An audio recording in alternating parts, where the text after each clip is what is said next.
memahami bahwa kalau Allah memberi kita, di situ pemberian ada kasih sayang. Ya. Dan karena Allah setiap saat itu pasti melakukan sesuatu, jadi Allah setiap saat pasti melakukan sesuatu. Kita tidak bisa membayangkan bagaimana Allah melakukan sesuatu kejadian di seluruh dunia ini. Apa nggak sibuk sekali? Tidak, karena Allah tidak seperti kita berbuat pakai tangan. Kalau pakai tangan, tangan kita terbatas. Jadi Allah itu bisa melakukan semuanya serentak.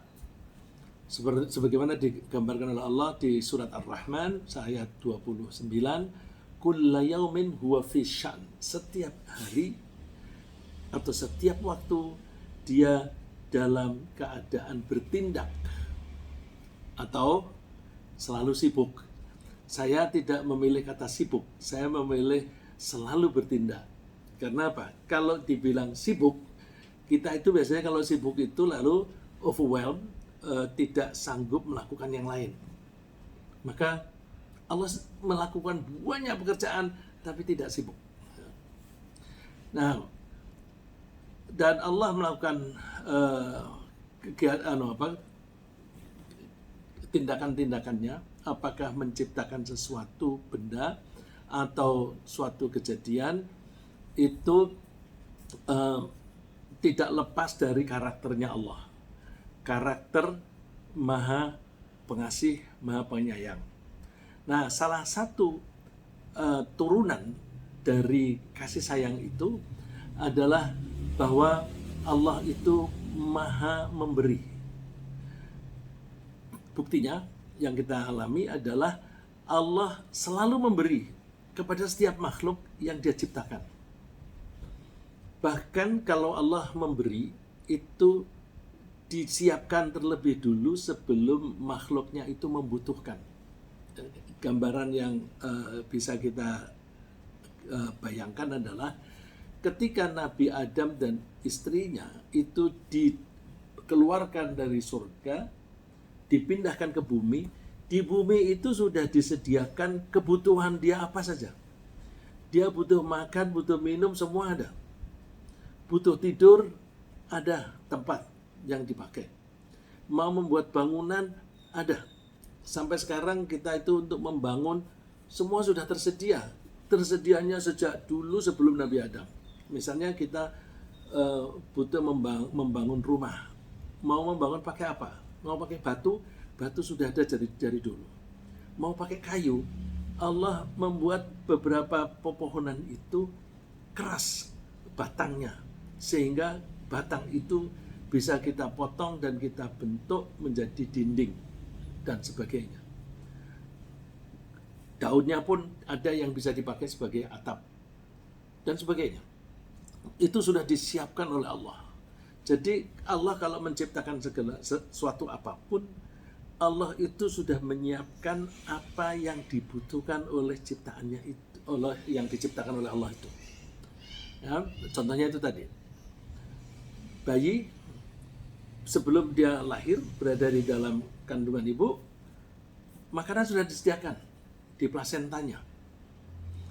Sebelum bayi lahir, menjelang lahir, ASI ibunya itu sudah siap, tapi belum keluar. Tapi begitu bayi itu sudah lahir, ASI sudah siap, bisa dikonsumsi oleh bayi.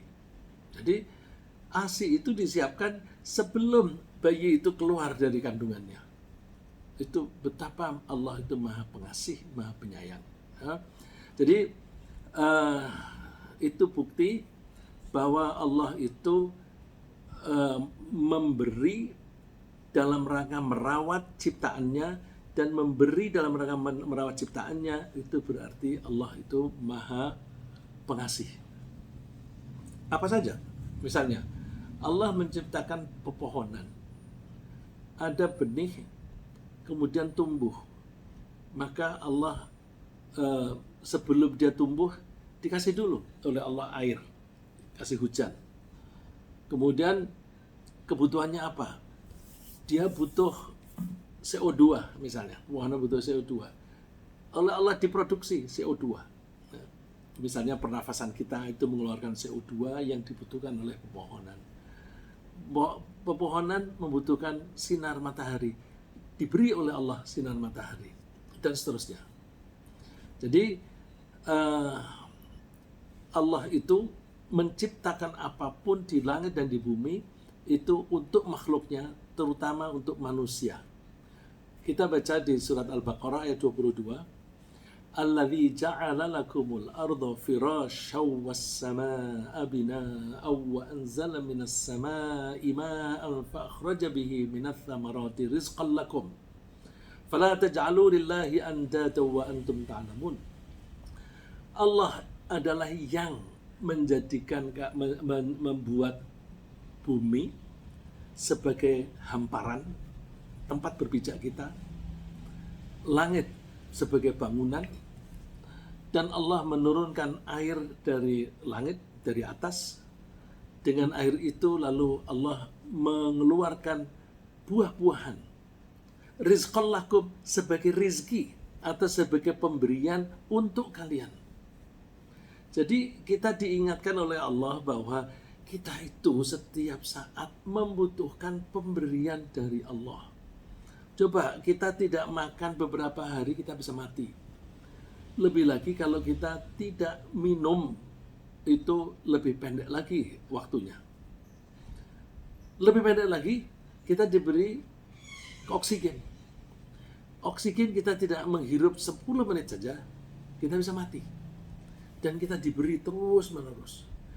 Karena kita begitu bergantung kepada Allah, fala taj'alu lillahi andada, kalian jangan mengangkat sekutu bagi Allah. Jadi jangan membuat tandingan bagi Allah, padahal kalian mengetahuinya. Jadi pemahaman kita tentang rezeki mudah-mudahan membuat kita menyadari bahwa hidup kita ini 100% bergantung kepada Allah. Kalau 100% bergantung kepada Allah, ya jangan mengalahkan Allah, memenangkan yang lain. Misalnya, ada orang yang memberi kita gaji.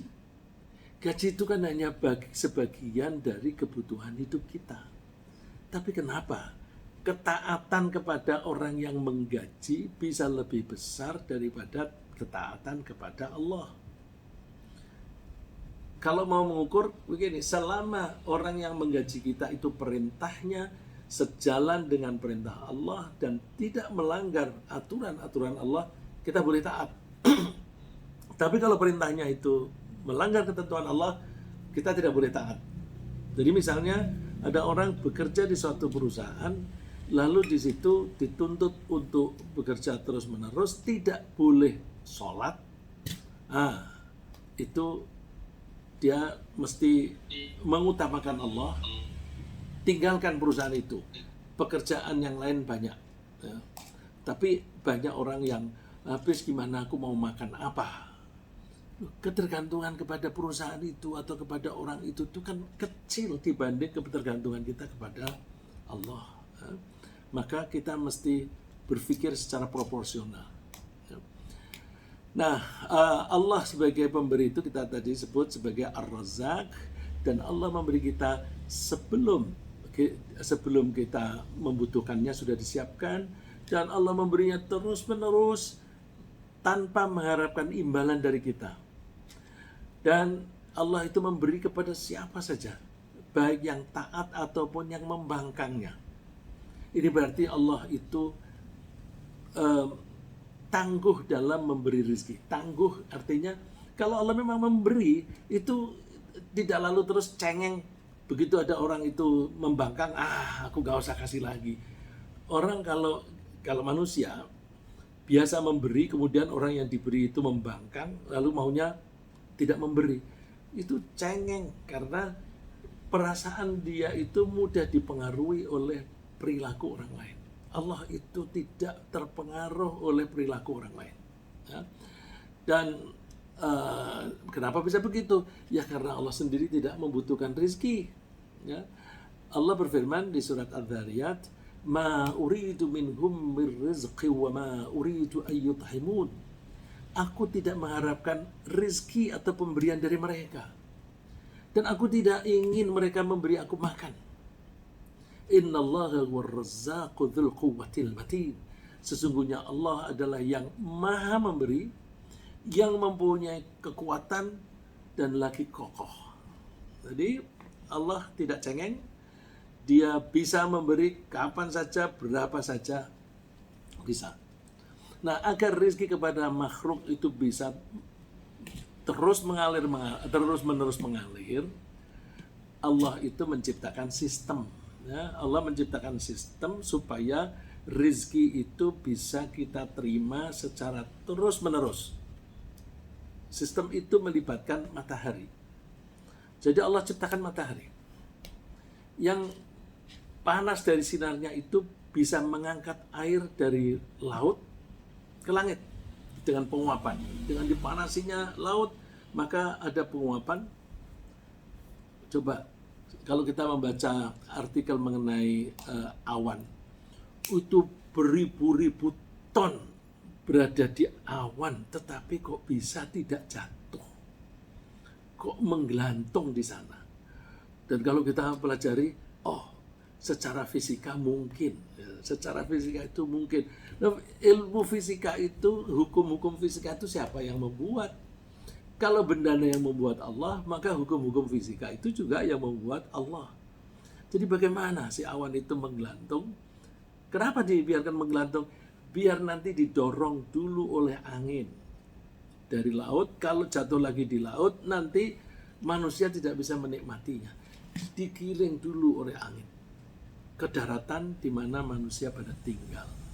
Terus dibuat jenuh sedemikian rupa sehingga air itu jatuh.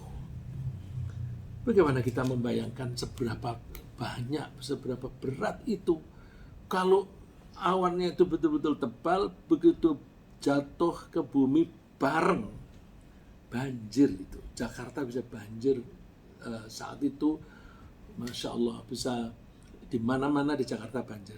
Itu berarti air yang menggelantung di udara itu begitu banyak. Lalu Allah dengan demikian menciptakan sistem itu melibatkan matahari dan awan, sebagaimana Allah sebutkan di surat An-Nur ayat 43. Alam tara anna Allah yusji sahaban thumma yu'allifu bainahu thumma yaj'aluhu rukaman fataral wadqa yakhruju min khilalihi wa yunazzilu minas sama'i min jibalin fiha min baradin fayusibu bihi man yasha'u wa yasrifuhu amman yasha' yakadu sana barqihi yadhhabu bil absar. Tidaklah kamu melihat bahwa Allah menggiring awan, kemudian mengumpulkan antara bagian-bagiannya, kemudian menjadikannya bertindih-tindih, jadi berlapis-lapis, yang namanya cumulonimbus, itu awan yang bertumpuk-tumpuk sampai tinggi sekali. Maka kelihatanlah olehmu hujan keluar dari celah-celahnya, dan Allah juga menurunkan butiran-butiran es dari langit.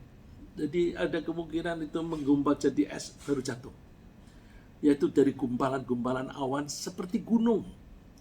Maka ditimpakannya butiran-butiran es itu kepada siapa yang dikehendakinya, dan dipalingkannya dari siapa yang dikehendakinya. Ada yang dapat kejatuhan air itu, ada yang tidak. Ada kejatuhan es itu, ada yang tidak. Kilauan kilat awan itu hampir-hampir menghilangkan penglihatan. Sambil ada awan, juga ada lompatan-lompatan listrik yang kita sebut sebagai lightning atau kilat. Saya lanjutkan. Sebagai yang maha pemberi, Allah menjamin bahwa dia pasti memberi bahan konsumsi atau rezeki kepada setiap makhluk hidup di bumi. Baik yang habitatnya di atas permukaan bumi seperti manusia, atau yang di dalam tanah seperti cacing, maupun yang di dalam air seperti ikan. Allah menjamin rezeki mereka. Wa ma min dabbatin fil ardi illa 'ala Allahi rizquha wa ya'lamu mustaqarraha wa mustawda'aha kullun fi kitabim mubin. Dan tidak ada suatu binatang melata pun di bumi melainkan Allah lah yang memberi rezekinya. dan dia mengetahui tempat berdiam binatang itu dan tempat penyimpanannya. Semuanya tertulis dalam kitab yang nyata di Lauh Mahfuz. Coba, saya pernah melihat museum biologi di London. Digambarkan ada ikan yang tertarik bergerak karena mencari makanan, dapat, lalu terus dia tidak menyadari, dia masuk ke dalam goa di dalam laut yang dalam. Terus dia masuk makin dalam. Rupa-rupanya di dalam goa itu banyak makanan tersedia untuk ikan. Di tempat yang gelap seperti itu, yang dalam seperti itu Allah tahu bahwa di situ ada makhluknya yang membutuhkan makan, yang membutuhkan rezeki. Oleh Allah diberi. Dan dibuat binatang itu, hewan itu hidup yang nyaman. Di museum yang saya lihat itu, ikan yang berada di dalam goa itu karena tidak ada sinar tidak bisa menembus di situ, berarti gelap. Karena gelap, oleh Allah pelan-pelan dihilangkan matanya. Jadi ini proses evolusi, ya. Proses evolusi sampai batas tertentu saya percaya, ya, bahwa itu adalah proses evolusi sehingga oleh Allah mata dihilangkan. Untuk apa? Supaya indera yang lain lebih sensitif. Jadi dia dengan kulitnya itu bisa mengetahui bahwa oh ini ada dinding, oh ini ada makanan dan sebagainya. Itu bisa lebih sensitif. Dan kalau ada mata, nggak ada gunanya juga karena gelap, ya. Sebagaimana cacing. Cacing itu karena di dalam tanah dan kepalanya itu nempel dengan tanah. Kalau ada mata nggak ada gunanya, malah ganggu, malah bisa kelilipan. Oleh karena itu oleh Allah cacing nggak usah punya mata. Jadi Allah memberi atau tidak memberi itu semuanya baik. Ya, begitu sayangnya Allah kepada manusia, ketika seseorang harus bepergian dan menyeberang laut, misalnya, di sana pun disediakan bahan konsumsi berupa ikan dan sebagainya. Jadi kalau makanan kita kan tersedia di daratan, kita bisa beternak, bisa bercocok tanam dan sebagainya. Tapi kalau pas bepergian di tengah laut bagaimana? Nggak apa-apa, dikasih rezeki di sana, ada ikan. Dan ikan-ikan itu pun ada yang gampang ditangkap dengan berbagai cara. Oleh karena itu, makanan-makanan atau kebutuhan konsumsi kita itu selalu tersedia di mana saja. Allah berfirman, wa huwallazi sakharal bahra litakulu minhu lahman thariya. Allah lah yang menundukkan atau memanage laut supaya kalian bisa makan daging yang segar. Coba, ikan tinggal di air yang asin tapi dagingnya segar supaya enak kita makan. Bukan hanya makanan. Wa tastakhriju minhu hilyatan talbasunaha. Dari laut kamu bisa mengambil perhiasan yang kalian bisa pakai. Mutiara. Mutiara itu banyak di lautan. Sehingga kita bisa memperolehnya, kita pakai sebagai perhiasan atau bisa kita jual. Oleh karena itu, wataral fulka mawakhira fih, kamu lihat di situ ada kapal-kapal berlayar dan kalian bisa memperoleh karunia Allah. Karunia Allah ini termasuk rizki. Semuanya itu diberikan oleh Allah wala'allakum tashkurun, agar kalian bersyukur. Oleh karena itu, kita membahas rizki ini, meskipun kita sudah tahu setiap hari, tetapi kita bahas semacam ini, kita menjadi makin ngeh. Oh iya ya. Terus muncul rasa terima kasih kita kepada Allah. Dan kita memang harus berterima kasih kepada Allah. Nah, kenapa perlu berterima kasih? Ya, jaminan kecukupan rizki Allah ini berlaku terus. Tapi tentu, makhluk yang bersangkutan harus memenuhi batasan-batasan. Resources atau natural resources, sumber daya alam untuk makanan kita itu disediakan oleh Allah cukup. Coba dulu tuh sudah ada prediksi-prediksi tahun 90 sekian dunia ini akan kesulitan makanan. Karena jumlah penduduk yang bertambah terus, lahan pertanian makin berkurang. Nyatanya sampai sekarang, kalau tidak ada orang yang rakus, itu nggak ada yang kelaparan. Nah, supaya tidak ada yang kelaparan, maka Allah wanti-wanti. Kamu makan jangan berlebihan. Kamu menyimpan jangan berlebihan. Ya. Agar tidak berlebihan itu untuk menguntungkan pada diri sendiri. Kalau kita makan berlebihan, bisa menyebabkan sakit kita. Tapi bisa merugikan orang lain. Menjadi orang lain itu tidak kebagian.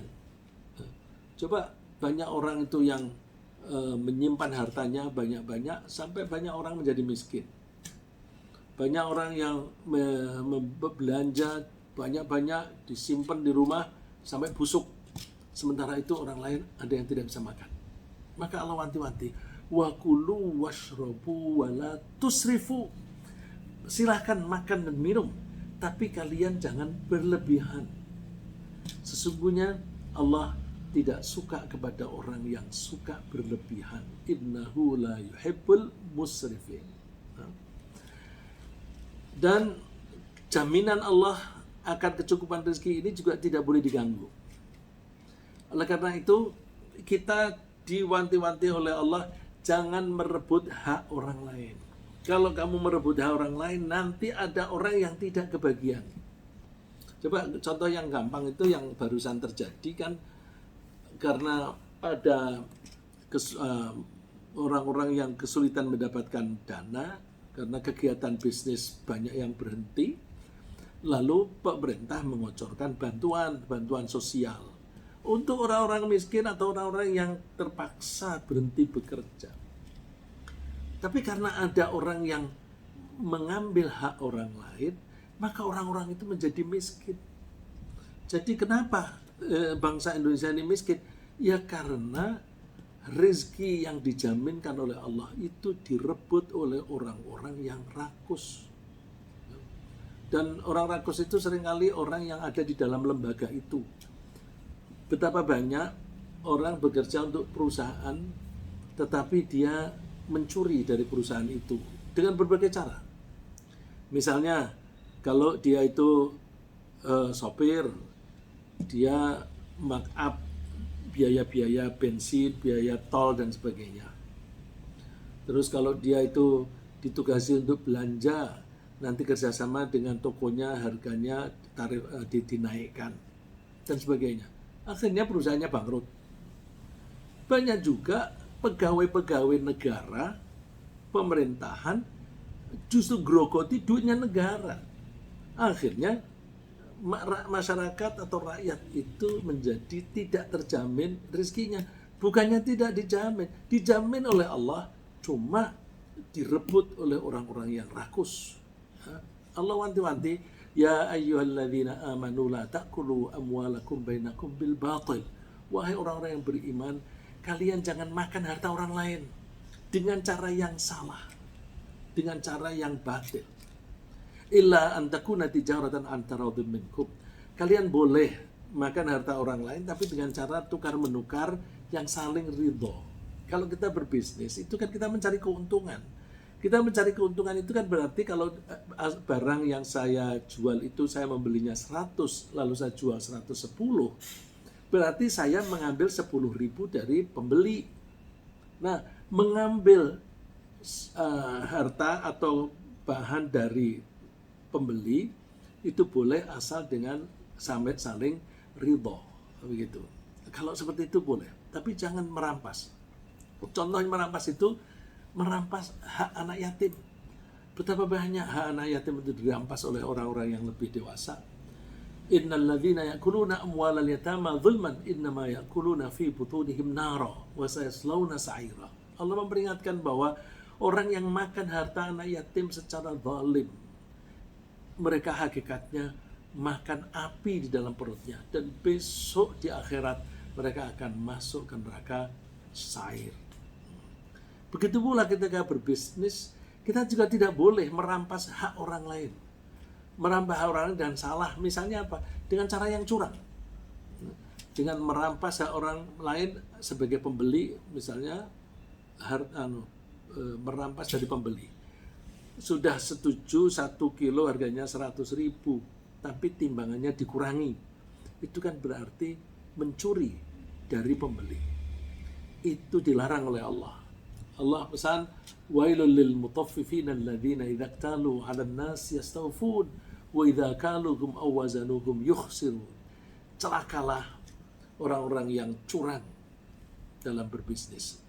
Mereka curangnya gimana?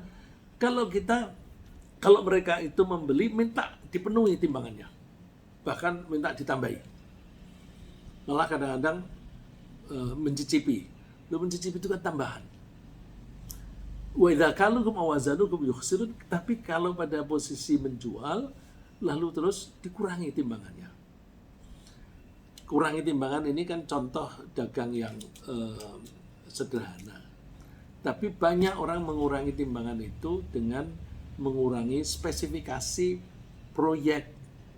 Jadi proyek itu di dalam proposalnya biayanya sekian, dengan kualitas besi sekian dan sebagainya, terus dibelikan barang-barang yang kualitasnya di bawahnya. Nah, itu juga sama dengan mengurangi timbangan, cuma dengan cara yang lebih canggih. Agar tidak ada orang yang merampas rizki dan merampas hak orang lain, Allah melarang kita memiliki keinginan. Jadi kita Allah itu melarang kita mulai dengan mengatur pola pikir. Jangan sampai kita mempunyai keinginan terhadap hak orang lain. Allah mengatakannya, wala tatamannau ma faddalallahu bihi ba'dakum 'ala ba'd. Jangan kalian itu berangan-angan tentang apa yang diberikan lebih kepada orang lain. Jadi memang Allah membagi rezeki itu ada yang sedikit, ada yang banyak. Yang sedikit gak usah ingin yang banyak. Karena Allah membagi rezeki itu bentuknya macam-macam. Ada yang dikasih cash banyak, tapi nanti spendingnya, belanjanya banyak. Misalnya ada anggota keluarganya yang sakit, yang biayanya butuh banyak sekali. Apa artinya duit banyak, tetapi biaya untuk pengobatannya juga besar. Tapi ada orang yang dikasih jumlahnya sedikit aja, tapi sehat walafiat. Tidak perlu ada biaya macam-macam. Pilih mana? Ya kalau suruh pilih antara dua itu, pilih ya udah nggak usah banyak-banyak tapi sehat, daripada banyak tetapi sakit dan membutuhkan biaya banyak. Di situ ada keputusasaan. Jadi keinginan terhadap hak orang lain itu dilarang oleh Allah, dan keinginan itu bisa muncul kalau kita suka mengagumi harta orang lain. Maka kalau ada orang lain misalnya membawa mobil baru, nggak usah kagum, ya lihat sepintas saja. Allah memberi ajaran, wala tamuddanna 'ainaika ila ma matta'na bi azwajan minhum zahratal hayatid dunya linaftinahum fi. Kamu jangan memanjangkan matamu.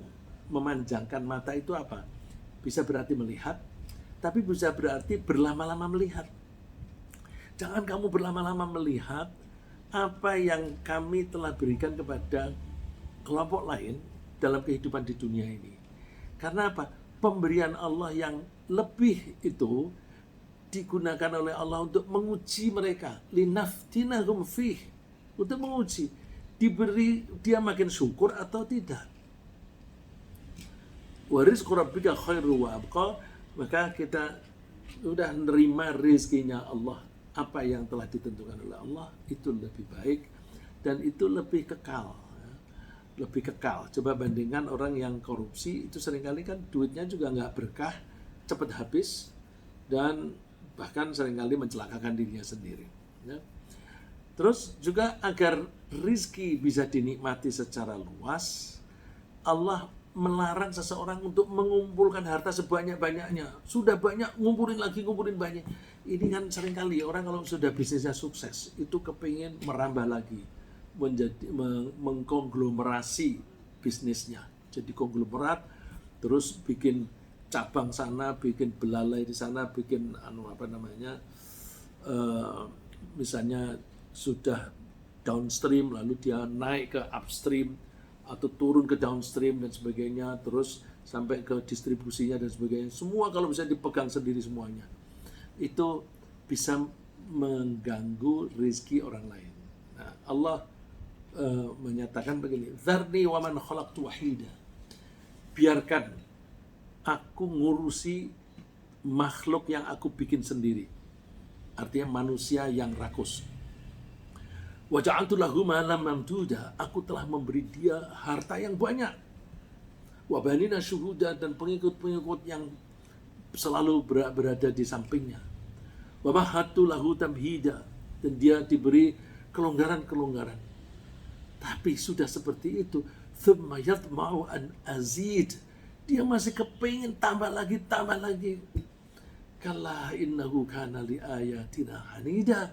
Orang semacam itu tidak bersyukur dan kecenderungannya itu menentang ayat-ayat Allah.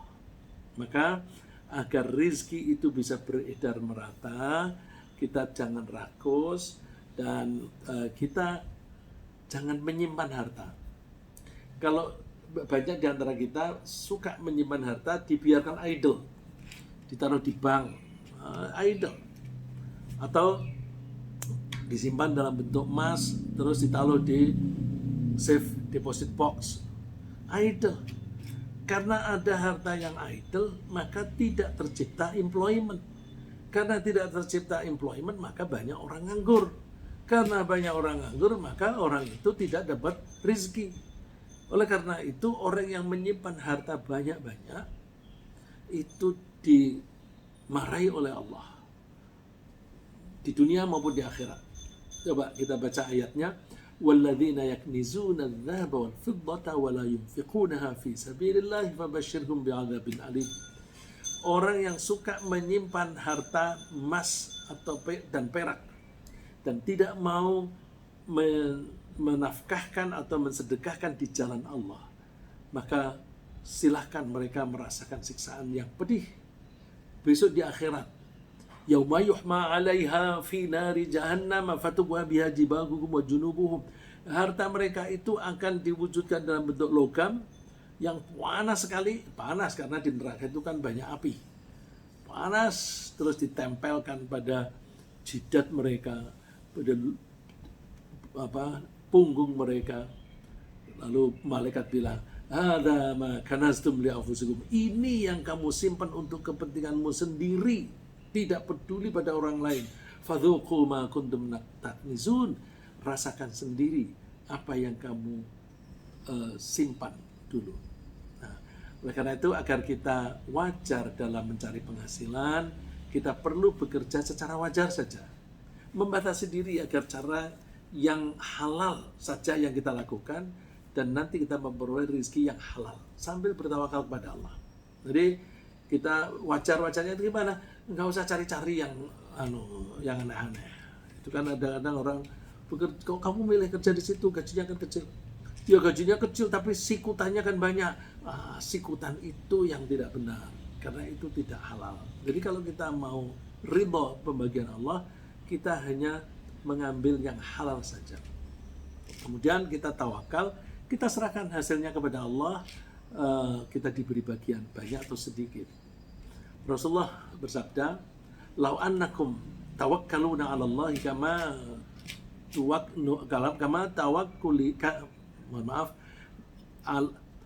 lau annakum kuntum tawakkaluna 'ala Allah haqqa tawakkulihi la ruziqtum kama turzaqut thair taghdu khimasan wa taruhu bitanan."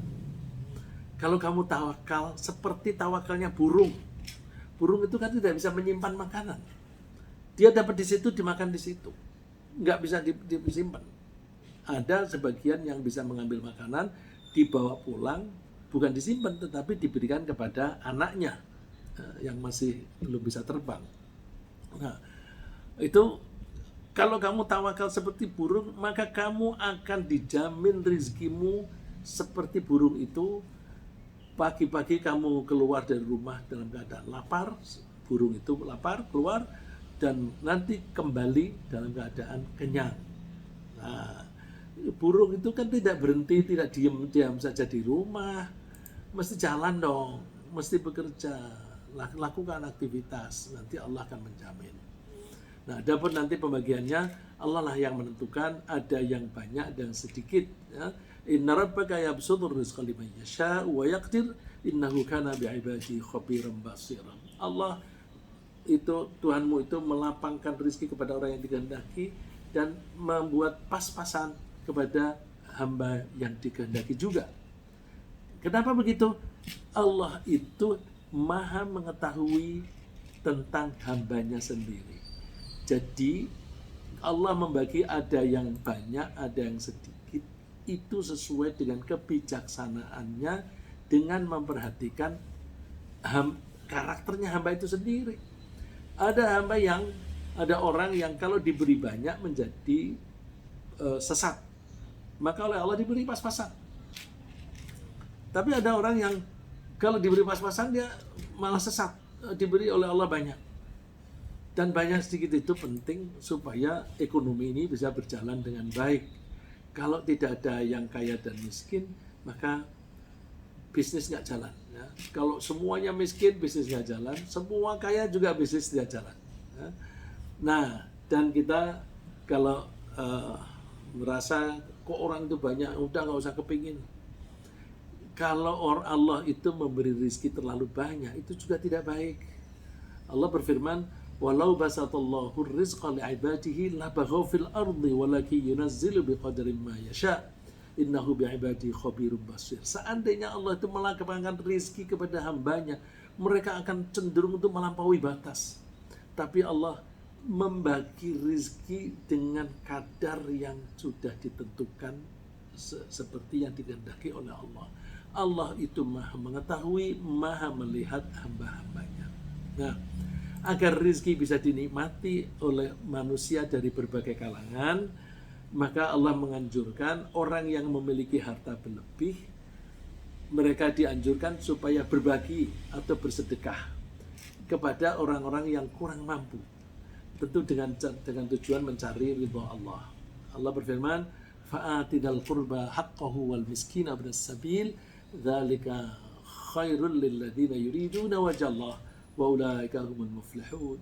Maka berikanlah hak bagi orang-orang yang dekat dari kamu, juga haknya orang miskin dan haknya orang jalanan.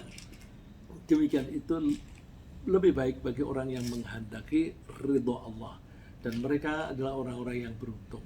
Nah, Allah menyebutnya berikan hak kepada orang miskin, bukan mengatakannya hartamu berikan kepada mereka, bukan, tapi berikan hak. Karena kita tidak bisa kaya kalau tidak dibantu oleh orang-orang miskin.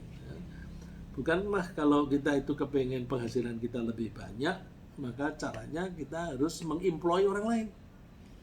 Betapa banyak itu orang yang punya toko, orangnya nggak pernah muncul di toko itu, tapi tokonya jalan karena karyawannya sudah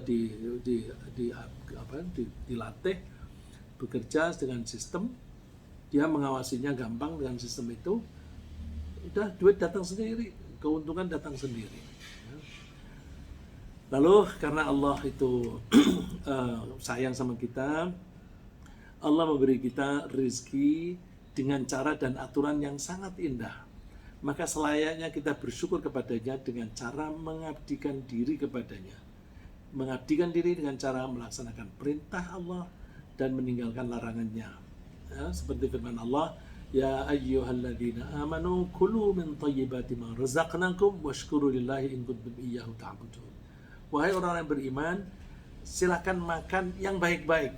Nah, ini perintah Allah itu yang baik-baik. Baik itu pengertiannya setidaknya ada dua, yang halal dan sehat bagi kita. Jadi, tidak hanya halal, tapi juga baik. Misalnya kalau itu makanan biasanya kan ada waktu kedaluarsa. Kalau sudah kedaluarsa, sudah busuk atau sudah rusak, jangan dimakan. Meskipun itu halal. Jadi halal saja tidak cukup, tapi juga baik. Baik itu juga berarti proporsinya itu pas. Jadi kalau kita makan daging bersama lemak itu biasanya lebih enak daripada yang tidak ada lemaknya. Lemak itu ada rasa segar-segarnya begitu. Tapi kalau terlalu banyak, ya akan merusak diri kita. Maka baik itu bisa berarti substansinya baik, bisa juga berarti takarannya atau ukurannya itu baik. Nah, baik secara ringkas apa yang kita bahas tadi adalah bahwa Allah itu menyiapkan bahan konsumsi kita sebelum menciptakan kita dan sebelum menciptakan makhluk yang lain. Sebagai pemberi rezeki yang tangguh, Allah menjamin ketersediaan rezeki secara terus-menerus dan tanpa pandang bulu. Allah memberi air dengan melibatkan matahari agar ada penguapan. Dan ketika kita mengkonsumsi, kita dilarang berlebihan. Jangan berlebihan mencari penghasilan, jangan merampas hak orang lain, jangan iri hati, dan jangan menumpuk harta. Kita harus bekerja secara wajar sambil bertawakal kepada Allah, kemudian kita bersedekah dan mensyukuri pemberian Allah. Semoga Allah menjadikan kita sebagai hamba-hambanya yang pandai mensyukuri pemberiannya. Amin.